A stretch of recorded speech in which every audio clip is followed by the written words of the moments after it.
Hey, what's up? So I did a little bit more to the house. I had to take out the bunk beds because when you sleep on the top one, sometimes when you get or you wake up with your head stuck in the ceiling. It's okay, it still works. I filled in some of the underground stuff, so you didn't have to worry about mobs. Because every time I went to sleep at night, it just wouldn't work because there were mobs underground in the caves. Added some flowers. Oh, ain't that pretty? And named it the Hodgepodge Lodge. And that's of course a reference to Diablo there. Deckard Cain and stay a while and listen. Not that I'm good at impersonations, but you get the idea. I changed the roof a little bit, gave it slightly more volume, made it less hat-like. Added some more lanterns, so less likely to get a creeper attack, because that did happen a couple times when I was touching up the outside. And added this here. Arena I already had. There's a bridge. I figure I'll put some house-like buildings over here. Here's one example. And cauldron, brewing stand, crafting table, forge, just some glowstone so there's always something lit. I actually have a chest and a double bed in the house, and then a latch switch to turn the light on and off. Ta-da! And eventually I have something out behind the houses. And I did do a big project too. I will get to that. I just kind of went nuts one day and started building a massive structure. And came out okay. I like it. Let me head over to the forge that I recently built as well. I basically needed something to house the coke oven so I can start making like rails, the railcraft rails. So Creeper Blast Forge. And as you can see, the coke oven. And it separates the coal coke on one side and all of the oil on the other. Creosote oil? I don't actually know how to pronounce that because I don't know what that is. And through a few redstone furnaces here. Alloy furnace and a regular electric furnace. Now we don't have to worry about coal. It's came out okay. Just kind of messing around with the different ways to make it look like pillars. And I did add a few more. I changed the newbie hut. Added some wood to the roof. Added the rolling machine, which I need to make rails. It's basically like a crafting table, but almost specialized for rails. And the border tower, which you might have seen a few seconds ago if you were paying attention. Lantern. I had to make a bunch of lanterns here, and I had about 3 creepers completely destroy this, and I had to rebuild it. And lantern, and my tower. A lot of vines. I might trim it down a little bit. And I have to sneeze. Wow. Sneaky. That came from nowhere. So I just set it up as a border tower because Ray has his stuff. He's building basically on the opposite side of this tower for my town. I kind of like the vines just because of the look. I actually got some moss brick from the dungeon I had found earlier, and kind of mixed it in there. But I like being able to climb the tower from the outside, and can't get all the way up there, but it's a neat effect. Bottom floor is kind of like a little shop, I guess. I'll basically put coal on one side, get the product on the other, and different stuff. I have an arrow shop, I have the cocoa bean shop, as you saw.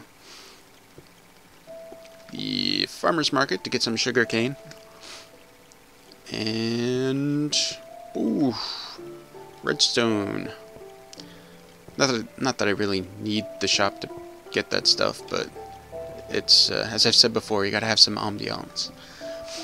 And she's like a little sitting area up here. You can see some of the, I believe that's the town side. Yup. And somebody's marker pole, probably for a mine or something. And Ray's stuff is out there, you can't really see it at night. There's a giant wall out that way. And let's head up to the next floor, which is just kind of a place to look outside. See the town a little better, some flowers.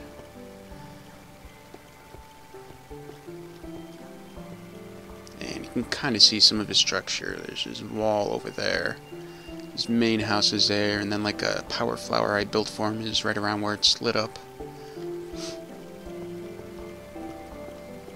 And next floor, I believe, is the bedroom or sleeping area.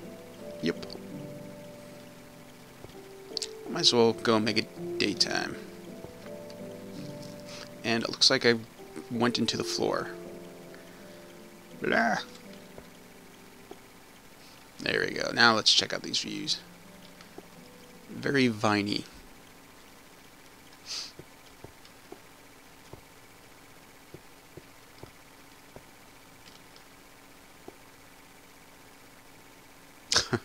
Burning zombie.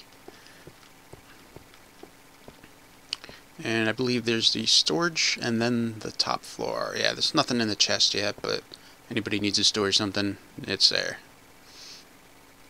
There's a forest.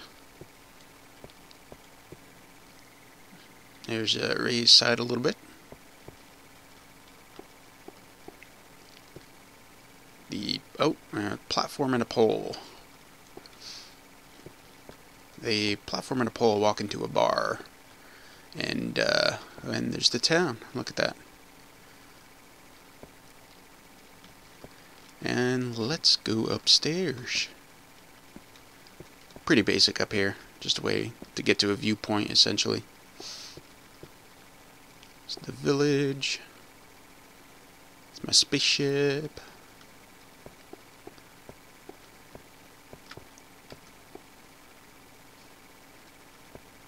And then random stuff being built over there.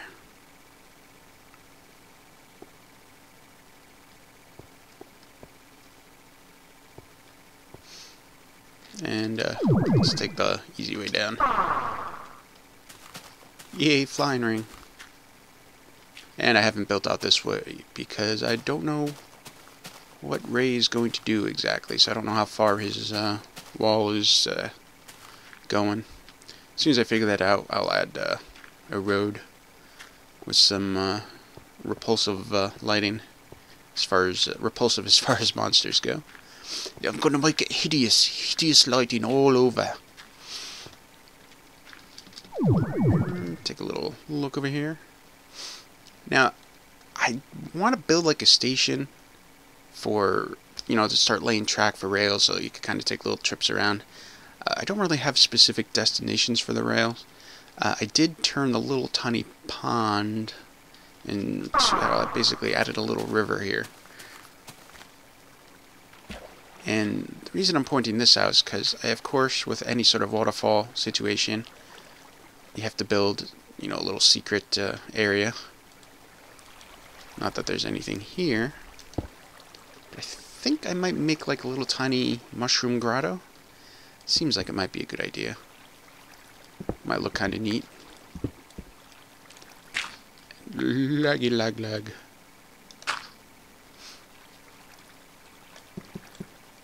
I might as well start doing that. Something to do. Yeah, you're using a Morning Star. You power it up to break through bricks quickly. Do not accidentally right-click on things. That is a huge no-no. Just for demonstration, because I'm gonna need an area downwards, I think. I've done this more than once, you know, just going through like, oh, I want to right-click this chest or this dispenser, whatever it is. I accidentally miss and right-click. Oh, look, gigantic crater. And holy crap, I think I clicked more than once. Yes, I did. So yeah, that's what that does. And that's what you don't want to do by accident. As you can see, power in the wrong hands is dangerous. And these are definitely the wrong hands for that kind of power. So I need to go find the little black Pokeballs. They should be down here somewhere, filled with materials. And I'll have to start rebuilding that.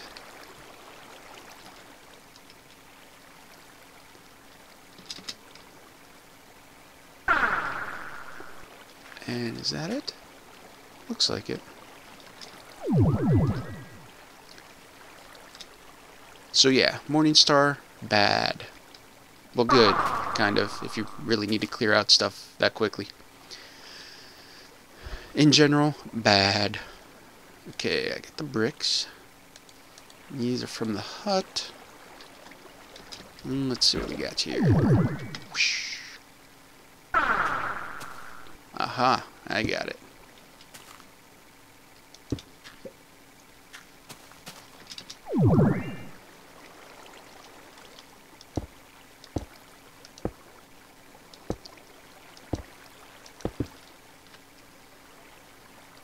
So it turns out the worst creeper is me. Who would have thought? Should be the next M. Night Shyamalan movie. Does he even do anything anymore? Like, I mean, I'm sure he's working on a movie or something, but there's got to be a point when you realize that your system is not working. I mean, I generally enjoy his movies, mostly. At least some of the earlier ones. It just kind of got a little... You know, I think... Like, I loved Avatar, the series. Not the movie so much. But, and I know there's a lot of people who agree with that. But how do you mess something up like the names? Now, I will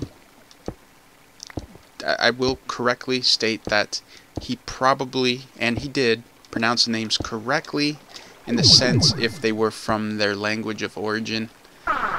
And if that was the, like, Sokka, as, in the cartoons, anyone who's seen the cartoons, you know, Sokka, that's his name, S-O-K-K-A. If he was Japanese, it would be pronounced Soka, or Soka, yeah, you know, a little more delay on there. And so, you know, I commend that part of him that wanted to get the names right. And, like, you know, with Aang, I guess, you know, in Chinese, which, you know, the name is kind of, it is more of an ang, where it's a softer sound, not a g sound at the end, like we say it. But there's two problems with that. One, there was already an established convention for naming these characters. I mean, he made the movie because the show was popular. And two, their names.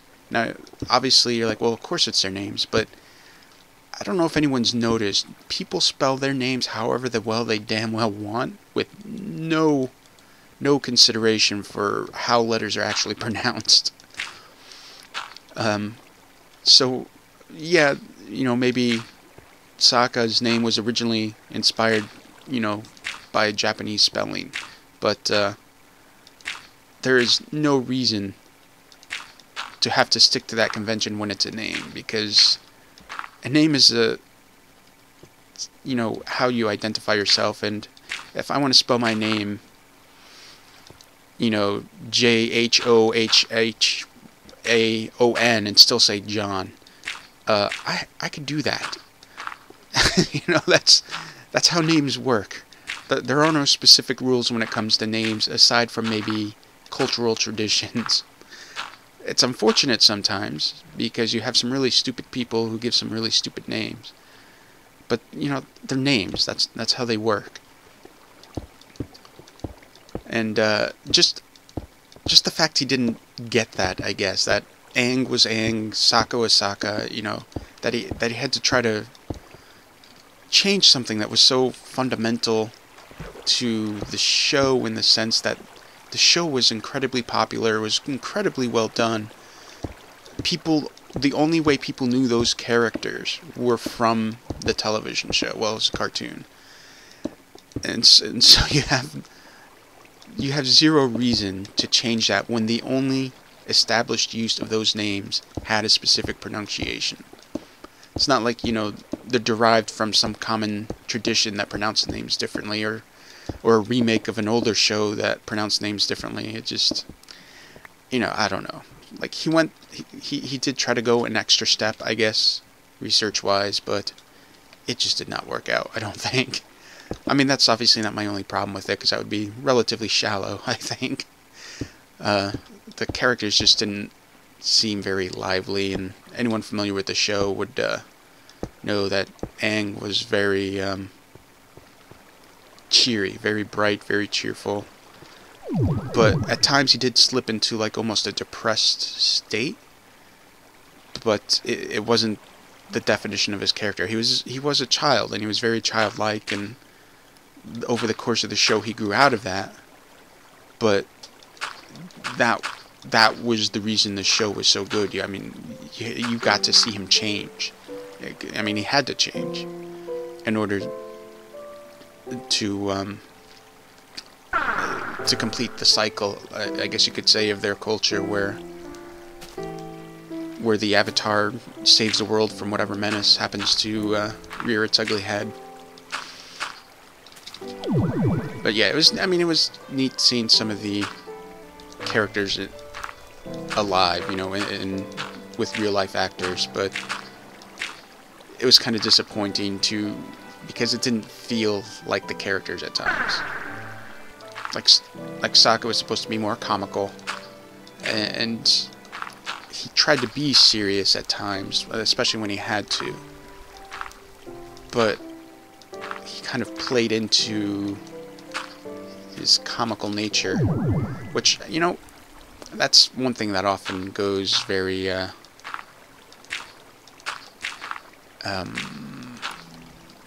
unspoken, in the sense that you don't realize the power comics have. You know, funny people, essentially, and not just in making other people laugh. And like, I think I've talked about this a little bit before. You know, just they're at the forefront of talking about what people are usually too afraid to talk about. And well, even as far as censorship, a lot of times the people who are challenging censorship are the comics, are the comedians, are the funny people, essentially. The jesters are what help keep free speech. Or at least they're one of several people who are on the battlefields and the front lines. And so even if there's a comedian and you don't like him, you don't like what he's saying, just remember that he's making it easier for people who you do agree with, or who you agree with, rather, to say what they have to say. Wah. As opposed to, like, a politician who's saying what he thinks you want him to say to garner enough votes. Nothing like a little pandering. And, wah, which we all kind of do to some degree. Did I get... No, still have a lot more water to block out.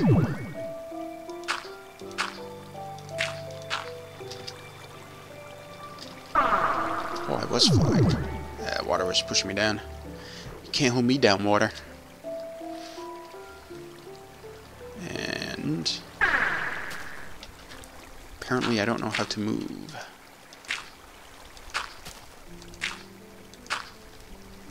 Oh, and I think it might be close to safe. Look at that.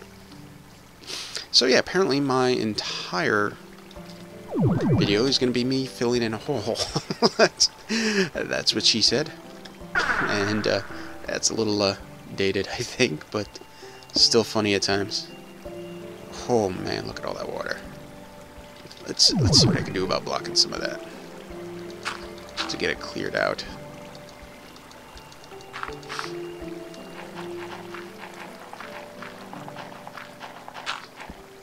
Water magically disappears.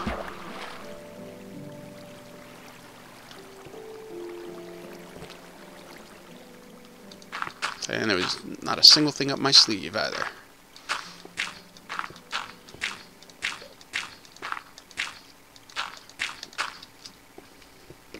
You know what's weird? Favorites. Favorites are weird. There's very few things that are always a favorite. Like oh yeah, you know, chocolate. Oh, chocolate's my favorite. I love chocolate. Not all the time. Like chocolate ice cream with chocolate syrup and chocolate marshmallows and chunks of chocolate chip in there. It's great for a little while. You do get sick of it after a while.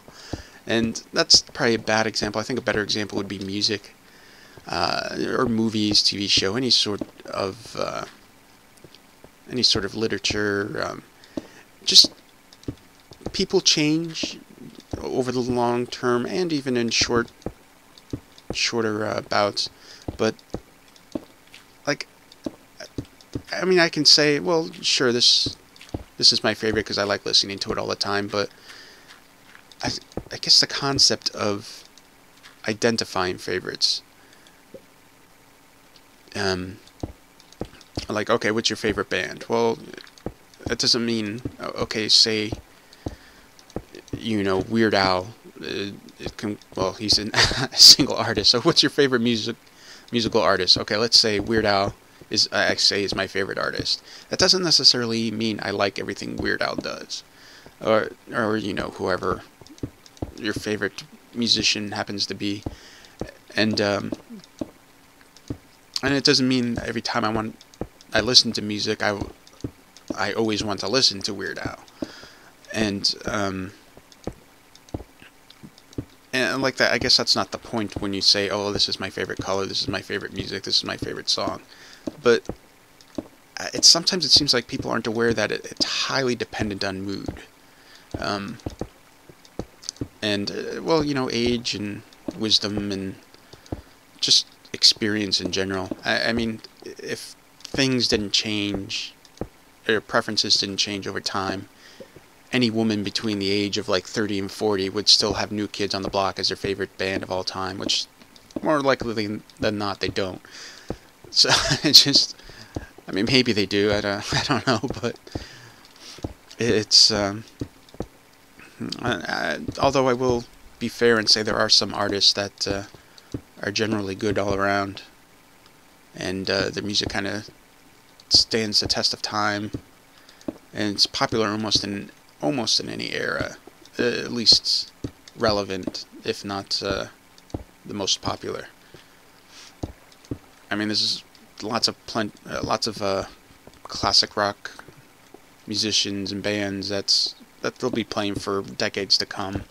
Stuff that you're always going to hear on the radio band, whether it's, you know, Led Zeppelin, Pink Floyd, Queen, you know, whatever.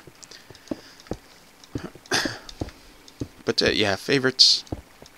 I always have a hard time when people ask me what my favorite anything is. You know, aside from obvious choices, like, you know, what's your favorite thing to breathe? Air or, you know, sock puppets? Well, not that you could breathe a sock puppet. You could try. Perhaps it's somewhere in the realm of possibility. Maybe with the help of, I don't know why, you know, why would I even think sock puppets? That's I think it's part of being distracted, trying to play the game and talk at the same time. Your mind just pulls out random crap.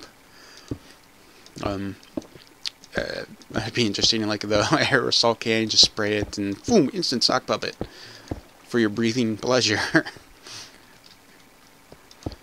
And that will be weird if that ever becomes a product. Yeah, I don't even know where that's going. Ooh, puppets though. I think I will always enjoy the Muppets. Something about Jim Henson's talent with bringing those puppets to life is just amazing. And anyone who's never seen the original Muppet Show, not the one that tried to bring it back, but the original Muppet Show from, was it 70s, 80s? Well, it definitely was in the 70s, and I think it went into the 80s. I don't even remember, but it might have been earlier.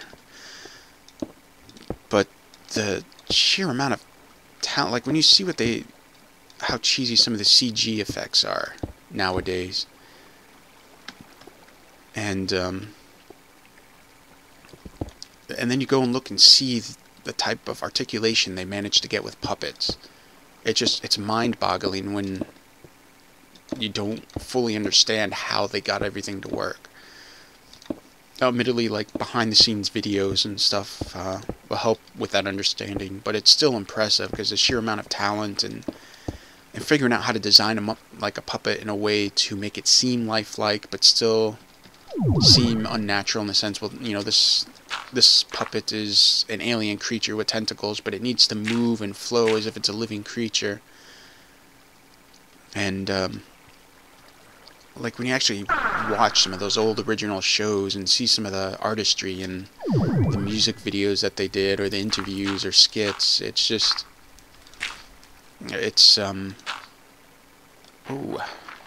gives you a new respect, I think, when you actually sit down and examine it.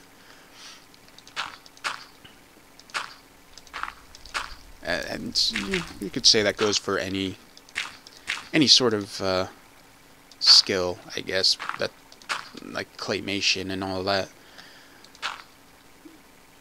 It's Jim Henson was definitely a skilled artisan in his field.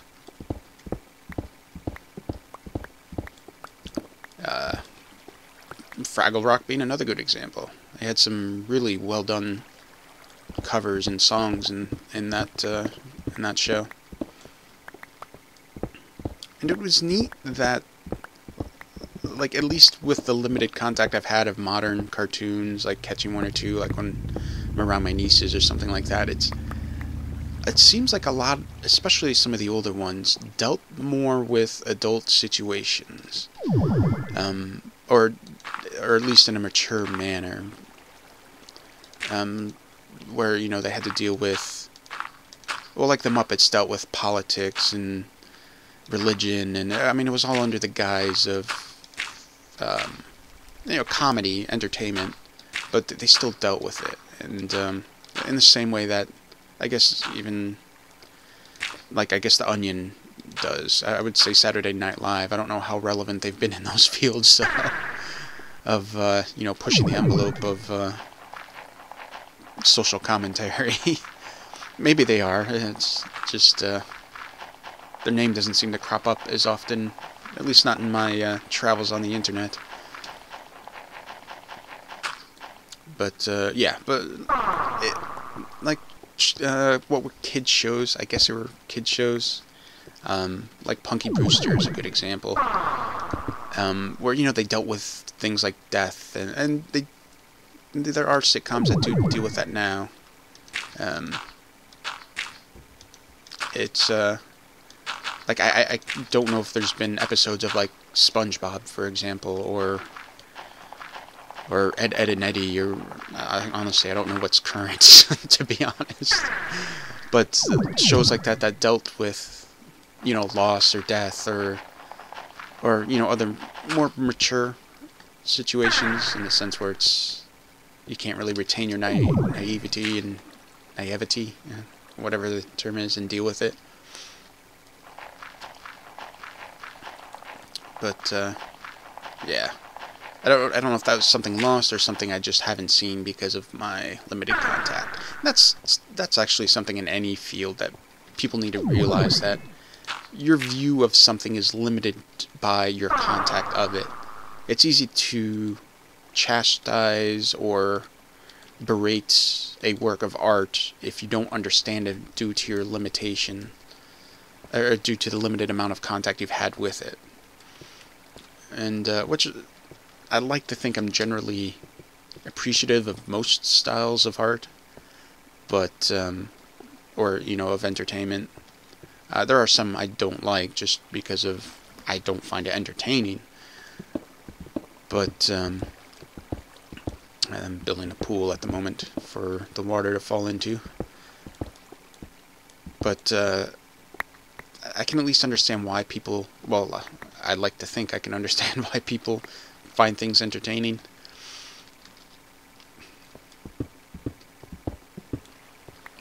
But it's amazing how many people are willing to dismiss something before they've encountered it, or like really examined it. And I think I'll replace most of this with dirt. That way it has more of a, and then put some mushrooms. Yeah, when you use mushrooms and put some bone meal on it, makes them grow into gigantic mushrooms, and holy crap.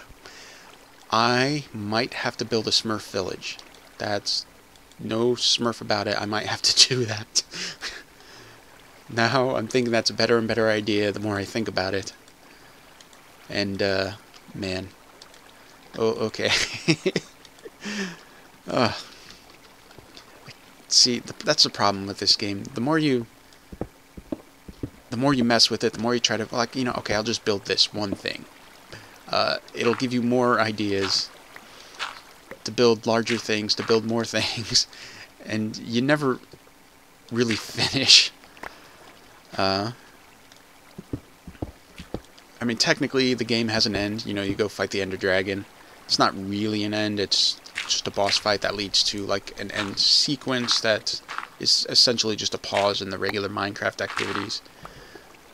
And wow, that guitar is a little too quick. Might be worth making weaker versions of these, just so I don't break like blocks and stuff like that. That's not too bad. Get some vines in here. Get dirt there. Get some mushrooms. I think I'll do a little more grunt work before I start decorating now. Don't want to jump ahead of myself. And I've already lost track of what I was talking about just a few minutes ago. Memory is fickle like that. Which is why I'm glad I'm recording. I will admit, sometimes I watch my videos a couple times and realize like goofy stuff or mistakes or odd quirks.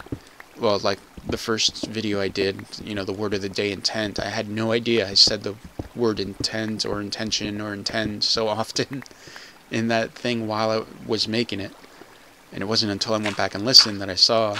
And like there's a couple other, you know, there's a couple other phrases I use a lot, which I've probably used a lot this video, like for instance is a good example of that. And it's neat. You kind of get to analyze yourself. That's actually how, well, this is something which is, okay, here we go, there's another example. I tend to say a lot of people. That's because I don't have a specific frame of reference for the context I'm speaking. It's just, I'm trying to illustrate that I've run across it many times through multiple people I've met. But yeah, this is something other people do as well, saying or a lot. And I still do it. I certainly haven't stopped, but I've learned to listen to myself, or like not nervous tics, but like habits, like I'm saying right now. But like snapping your fingers, picking your nails, stuff like that. There was one point a couple years ago where just arbitrarily I decided, you know, I'm gonna pay attention to the weird habits and quirks I have and see if I can eliminate them. Not for any particular reason, not because I didn't like them, just to see if I could change that. And I've actually, well, as you can tell, like I tend to pause as I'm saying things. I don't always do that, depending on the topic I'm talking about. Sometimes I'll throw in a lot of ums or stuff like that because I'm trying to speak a lot of ideas quickly. But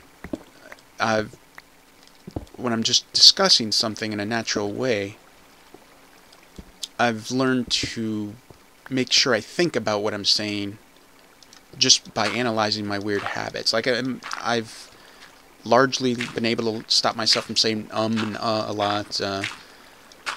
I used to tap a lot, not a whole lot. I mean, it wasn't like some sort of weird tick or anything. But like, you know, I'd like tap on my leg or tap on my arm. And sometimes I do that if I hear music in my head, but sometimes I would do it just because I was waiting. But I would know that I'm doing that. I would notice it. And then I would just say, you know, I'm going to try eliminate that. And I don't do it anymore unless I'm tapping along to music. And again, there's no particular reason for that. No, I mean, I didn't have a need to do that. It's not like people assumed I had I mean, in general, people tell me I have a relaxed personality. And not that there aren't things I don't get excited about when I'm talking, or, you know, debating or discussing, or, you know, whatever. But it was an interesting personal experiment. Like, you know, could I change my habits, even if they were small? And you can. It's just, you have to be aware of them, and then you have to train yourself to watch yourself. And that might seem like, well, you know, I'm me. What do I really have to watch? But it's amazing. It's almost like you're meeting a new person, in a sense, where so many things that an average person do, they just do subconsciously or unconsciously, or whatever term you'd prefer to use. And it's enlightening in a way. It's nothing, you know, earth-shattering. You know, well, not likely. It'd be a little weird to meet the person who's like, oh yeah, you know, I started analyzing myself, I'm watching what I do, and I found out I'm a mass murdering psycho. I never noticed before. Isn't that crazy? You know, well, that might make for like an interesting TV show or a sitcom. Like, hey, I have kleptomania. Like, I stab people in my sleep. You know, whatever. Like, I'm pretty sure that doesn't happen very often. But yeah, I definitely recommend exercise like that. Just like, don't even try to identify things that you know you do. Like, you know you bite your nails, or you know you twirl your hair, or whatever. Just pay attention to everything you're doing. And even if it just means recording yourself just doing everyday stuff, or while you're talking, and just find the habits that you don't realize you're doing. And it kind of gives you a view into a person you might not have met. And I kind of muddled my words there, but yeah, it gives you a glimpse to a person that you think you should know yourself, that, you know, you don't necessarily understand, or you don't necessarily see everything that goes along with being that person. And in a way, it might give you better insight into how other people see you. And, you know, like, maybe there's something you do where, you know, you scrunch your nose or something, and to you it just feels like, oh, you know, just stretching my nose muscles, or, you know, I'm just, you know, scrunching my nose. But if you watch yourself do it, it might look like, wow, it looks like I'm being angry with, you know, myself, or, you know, doing a mean expression, because you might not realize that's what it looks like to other people.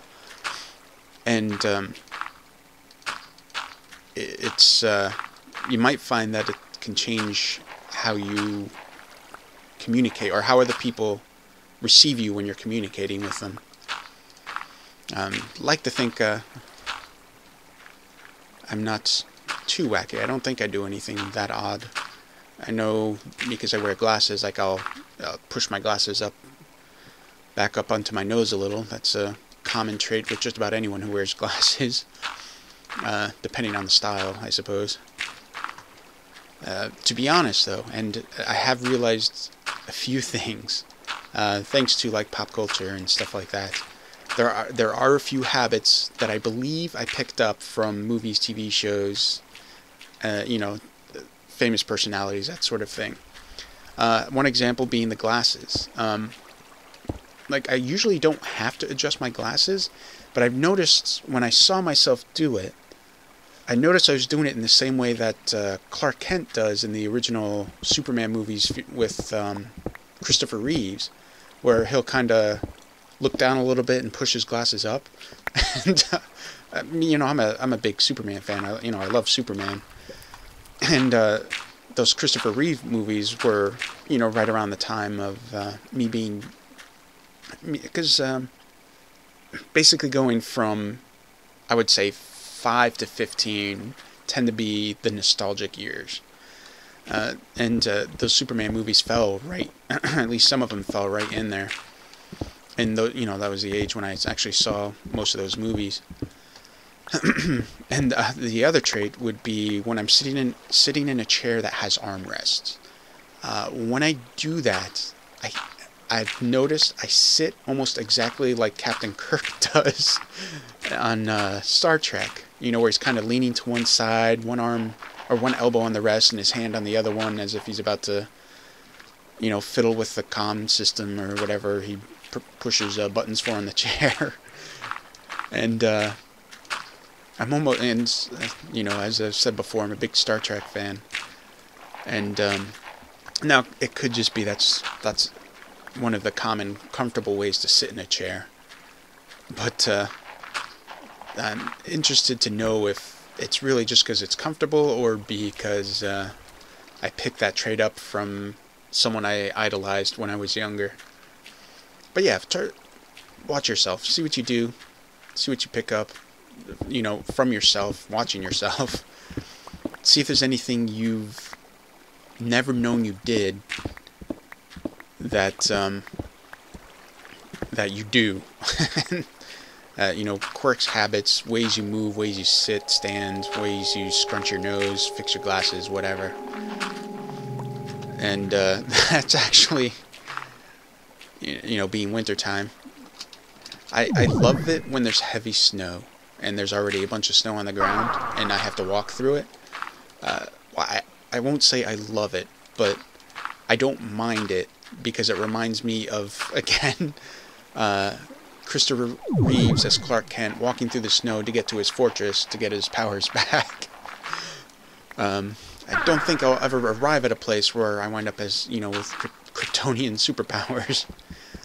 But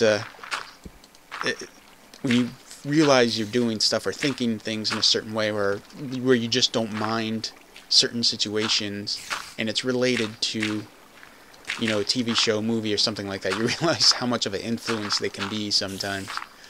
You know, it's like, it's just a stupid TV show, it's just a stupid movie, and like, it can have a lot more power than that. But yeah, I think I'll stop for now. I might finish up the dirt. I think I'll leave the decorating until I make another video, just because I definitely want to document. I'm going to invent words. Document, sir. Let us document. And it's about to turn into a song. Document. Actually,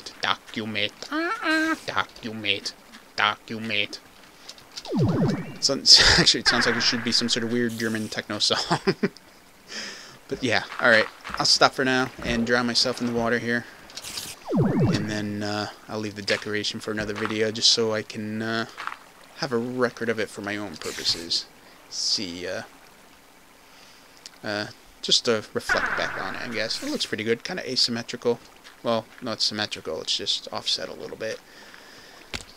But yeah, I'll come back and decorate this some other time. Have a good one.